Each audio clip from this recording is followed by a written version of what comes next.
Hello everyone, Rap Critic here, and it's about that time to delve into the top 8 best songs of 2015. Why top 8? Because these videos are long as hell and they take enough time to make. Do you want the list or not? We still share the same common search for. Hey look, a guy using dollar signs for a purpose. 1, for the censoring of his name so you could put it on television, and 2, for a song that's actually about money and how horrible it makes people, in addition to how it helps you when you have it. Before the money there was love, but before the money it was tough. But they still planted plantations, we keep buying it. Close-minded man, products higher than the prices on your Pradas and Balenciagas. Truthfully though, he doesn't really mainly focus on the money theme in the first verse, just spitting dope lyrics like he's known to do, which is a bit of a detraction until he gets into the interesting construction of what you could call the second verse, where he mainly recites different hooks and phrases breaking down how he feels about money. I got a dollar and a dream of what I make, and I gotta get my mama off the sink. They say money is the root of all evil. I see money is the root of all people, cause we all follow paper trails, and everybody gotta pay their bills, It ain't easy. And my personal favorite one. Cash ruin everything around me. Cash ruin everything around me.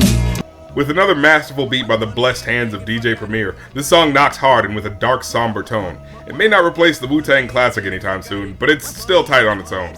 And that's why companies are thriving. It's a very important factor. I can already hear the people who don't like backpack rap clicking off of this video. But I'm keeping this song on here anyways, because I do like how he goes deep into the way modern marketing works. First of all, the best type of marketing is marketing that doesn't feel like marketing. It makes the people feel like they are part of it. I haven't heard too many rappers say something that specific about consumerism before. Mostly because that's a pretty effective way of marketing that they would officially no longer be able to exploit now that they told their fans about it. So, probably not the best idea. Also, he cracks down on how black people in particular get pushed into certain stereotypes based on expectations that are perpetuated in American culture. The system created the stereotype for the black image. That's why my people are scared to be different. Your whole life has been part of a whole plot to keep you at the bottom while they on top. Stay quiet, then they won't stop. They always trying to show us what we don't got. They make us feel like if we ain't got it, we fucked and we cannot fit in.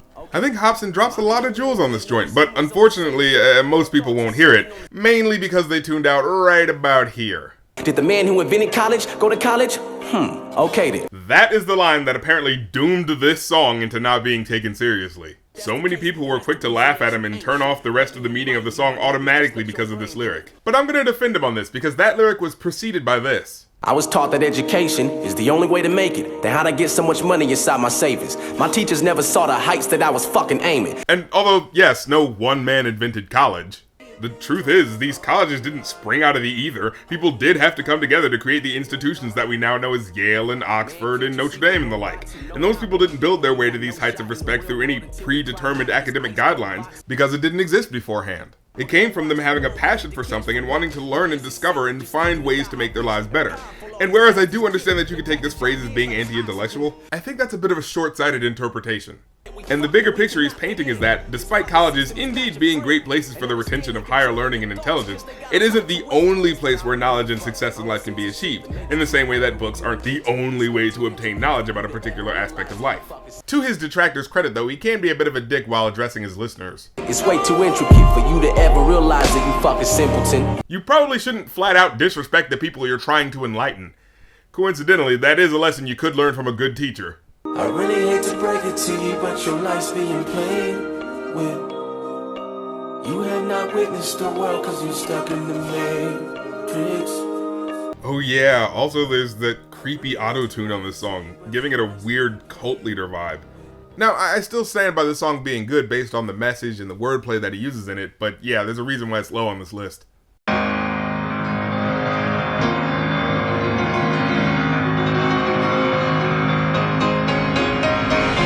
Man, I was not expecting this shit.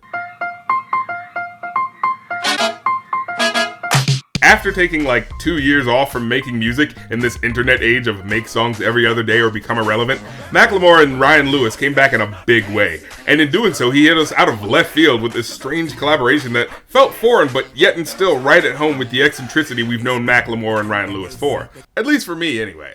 Yeah, after the whole Same Love song, people seem to forget that Macklemore and Ryan Lewis are two fun-loving, goofy guys, and it shows with all its flying colors in addition to the matching video. I can't get enough of this song, and it puts a smile on my face every time I hear it. I adore the fact that he got 3 hip-hop legends on one song, which would be cool enough on its own. Downtown, cruising through the alley, tiptoeing in the street like ballet. Pulled up, moped to the valet, white walls on the wheels like mayonnaise. But on top of that, the fact that he fused it with the offbeat stylings of an experimental rock singer in an effort that could have easily felt awkward and forced feels like a completely fluid transition in the capable hands of Macklemore and Ryan Lewis. Downtown, downtown, downtown, she has her arms around your waist. You're the balance that will keep her safe. This isn't just a song, it's a friggin' experience. I can say with all certainty that for all the Pitbull and Flo Rida songs I've heard about partying, no song they've made sounds just as much pure fun as this. And when that chorus hits, man, it really does make you want to go out and experience the nightlife downtown, no matter what city you're in. It's just the perfect soundtrack for soaking in life. Downtown, you don't want no beef, boy. No, I run the streets, boy. Better follow me, boy. Oh yeah, and a lot of the song is about mopeds for some reason. I went to the moped store, said fuck it. The salesman's like, what up, what's your budget? And dude, I've never even thought about getting a moped before, but this song is so cool, it kind of makes me want to do it. All the best type of marketing is marketing that doesn't feel like marketing. Oh, hi Hopsin. I wasn't gonna buy a moped, I was just checking the prices on a moat.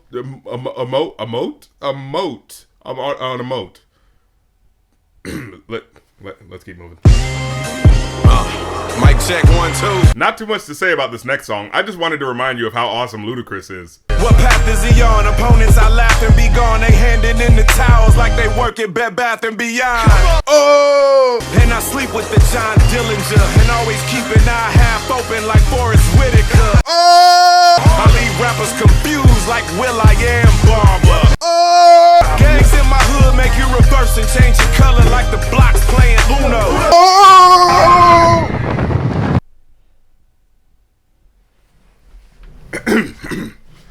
Let's continue. On behalf of the overdose, we come to you uncomfortable in our ways. Please don't slam the door all in my face. So this song starts off as a son hoping that his mother will accept him despite his life choices. And the song slowly develops into a double story of either a man coming to church for the forgiveness of sins, or a son coming home to his mother for asylum from cops or thugs. But as the song develops, it slowly becomes a parallel for Jesus' life. White tee on their shoulders, what drags them off through those streets? In the whip with they soldiers, stations of the police. Now I put the word wide in the subtitles there because of the parallels with the rest of the couplet, and the way Lupe likes playing with vocalic and syllabic sounds to make them mean multiple things. Like with the Deliver song where he said, the pizza man don't come around here, which he said could also be interpreted as, the piece of man don't come around here. Pizza man don't come here no more. Too many niggas getting raw. Clever bastard. Tryna stick all this time to me, tryna stick all these crimes to me. And the fact that he mentions that they're trying to stick crimes to this guy alludes to the authorities trying to find reasons to justify their persecution of this person, similar to how they treated Jesus back in the day, or how police arrest poor people as an excuse to fill their quotas, which is a real thing. Look it up. And with the kid probably running for his life in fear of the cops, he had to pay the price for looking like a threat. Died like Ricky on his mama couch, right there in his mama house. Only child, the holy mama's your mama now. And similar to Mary seeing her son killed for crimes he didn't commit, she has to do the same. It's a beautiful piece from an amazing album that you guys should check out. Mama said my son, never been no trouble. Mama said my son, never been no trouble. You used to call me on my cell phone. Now I know what you're thinking, but I want you to hear me out. Because I've had some more time to think about this song, and I've come to a certain conclusion.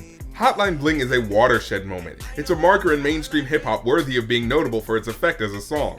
I firmly believe it may well be the next level of where rap is going as a generation, and I wish I could see the looks on your faces. I had y'all going for a minute though. I was just messing with y'all. Sorry, I had to lighten the mood. All right, number 3 for real. Lyrically, You know, I've never considered myself a big Pusha T fan. I've never been like, oh man, I can't wait for that new Pusha joint, but I'll be damned if every time he comes out with something, I don't jam the shit out of it. I drops every blue moon to separate myself from you kings of the YouTube. I am more YouTube. I am like Bono with the edge. In Mexico, fuck Donald and his pledge. Yeah, fuck Donald Trump and his racist bullshit statements about Mexicans are sending their Mexican drug dealers to America. And to illustrate that point, here's an American drug dealer going to Mexico. As well, he goes in on a certain adversary of his. I'm aiming for the moguls. Why y'all niggas aiming at the locals? And rap niggas broke like them, they mere hopeful. Still wishing on a star. But of course, he doesn't name any actual names, keeping it nice and understated. The last one to find out the baby on the cars. Okay, that's very specifically talking about Baby and the young one. Oh, okay, never mind. But yeah, you can always count on Pusha T to come with no-nonsense, intricate flows and wordplay, dark beats and devilish delivery. Matching Masoni looks African on me. They trying to pin this trafficking on me like man only Tony. My breakdown game brought me 8 Mile fame. Selling M&Ms to him and them. White to the blacks, I'm a villain in. The Rolls Royce playing peekaboo with the emblem. It's the type of pure wordplay that doesn't really matter what he's saying, despite the tone he relays to drug trafficking, showing that, yeah, he does know what he's talking about, and when she speaks through playful references and at the same time sharp turns of phrase that make his character all the more appealing. It's so smooth and fluid that he could be using this same tone and wordplay to rap about taking a shit off of a water tower, and it would still sound incredible. I know I'm usually about the message and the music for something to really hop up high on my list, but sometimes you just need some black supervillain music to ride to. And Pusha knows how to get in that mode every time. Oh yeah? This the way it's supposed to be, huh? So, Tech Nine is pissed. And in this song from his new album, he doesn't just explode directly. No, he lets it slowly build first. Sipping on a glass of red wine right before bedtime, thinking everybody down here tripping. If you up there, upstairs, this is Nina telling you to listen. The vision I'm giving, everyday life is dumping on us like a pigeon. And he just jumps from topic to topic, commenting on all the horrible shit that's been going on in the last year, asking where God was during these tragedies. Yelling this to my superior. Upon this earth, a lot of people joked around about 300,000 in Syria. Are you serious? I can never think of burying my children, put the period. Nigeria, I'ma yell while I'm walking through this hell, cause I'm furious. He then also points out that the world constantly doesn't pay attention to so many horrible things happening because we get caught up so much in mindless entertainment. But around here, loving Coco's the bomb. Meanwhile, so many people are taken out by the hands of Boko Haram. Oh yeah! They gotta suffer the penalty because of our education. Nobody wanna say nothing, but I gotta call it abomination. Damn, that's dark. Look, I know that individually, no, it's not on you specifically to stop and help with every horrible world event. Problem is, we as a world are so underinformed about the shit going on with our fellow man despite having virtually universal access to information. And we as a world are so hard to inspire enough people that will motivate positive change in the world. However, there's also another meaning in this case. Because the despicable actions of Boko Haram, indeed an example of how underreported a terrorist group's actions are when they're not in a place that we in the media typically decide to focus on, were enacted upon based on the reasoning behind their name, which roughly translates to Western education is a sin. As in, this terrorist group is making their own people suffer and die because those innocent people were being educated about the Western world. And these are not people trying to preserve the beauty of their culture. These are fucking bullies raising guns at the youth because they're scared of any change that might threaten their comfortable ignorance. And the innocent people sometimes never get any help because it's quiet to the rest of the world. And look, I know I'm part of the problem. I mean, I'm not going to act holier than thou and pretend that I was the one thinking about this all of last year and you should feel bad that you didn't. But I'm glad that artists like Tech Nine print events like this into their music, as undeniable horrors that must be remembered, if not through the news, then through their art. At least that's how I feel. As well, he finally gets into the one event that triggered him to spiral into this negative energy in the first place. Who the hell a brother gonna trust when it's always dishonor? Hate me like Obama. And I ain't even got around to asking you the question, God, what about my mama?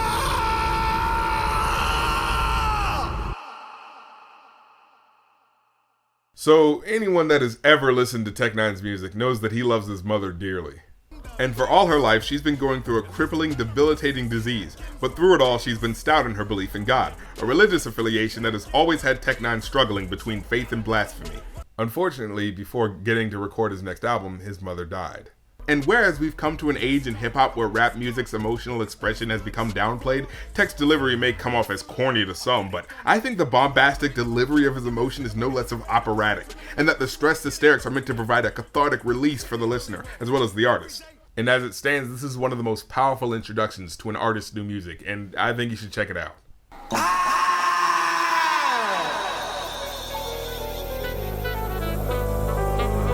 I I'm sure many of you remember I from last year. An uplifting song that genuinely carries you through its darkness and into the light as finding value in your existence, despite and maybe even because of the problems you've made it through. Well, on this song, You, this is where he's still going through the hating myself phase. And it does not sound like he's gonna get out of it. Loving you is complicated. Loving you is complicated. Loving you is complicated. Loving you is complicated. Throughout the song, he gets bashed for not being able to help those closest to him, despite people touting him as hip-hop's savior. I start with your little sister baking. A baby aside, just a teenager. Where your patience? What was your antennas? What was the influence you speak of? You preached in front of 100,000 but never reached her. I fucking tell you, fucking failure. You ain't no leader. And the thing is, where at first he sounds like he's speaking from the perspective of a former close friend unloading his disappointment on him. Fucking hate you, I hope you embrace it. The world don't need you, don't let them deceive you. Numbers lie too, fuck your pride too. But then, when the song switches up to the drowned out, drunken haze of a backing beat, it becomes apparent that it's a split personality ragging on himself for being a fuck-up despite his best efforts. A free never leave Compton for profit, or leave his best friend, little brother. You promised you watch him before they shot him. Then he died, God himself, and say you fucking failed. You ain't tried. Jesus. And as it progresses, you can slowly hear the sound of drunken desperation trickling into suicidal thoughts from lack of self-worth. And if this bottle could talk, I cry myself to sleep, bitch, everything is your fault. I know your secrets, don't let me tell them to the world about that shit you thinking. You should've filled that black revolver blast long time ago. And if I told your secrets, the world of no money can't stop a suicidal weakness. This song's whole vibe is ragged, jagged, and depressing, each phrase pulling you deeper into his despair, a woefully perfect description of deep regret and self-hatred for not being able to do enough for the ones you love, and seeing yourself as the burden to them. And if you haven't heard Kendrick Lamar's latest album, To Pimp a Butterfly, well then obviously I need to call rescue services to save you from that boulder that you're underneath. Hey, wait a minute, you can get Wi-Fi reception under a boulder? Do it yourself, you lazy asshole! No, not calling rescue services, I mean listening to To Pimp a Butterfly on iTunes. There you go.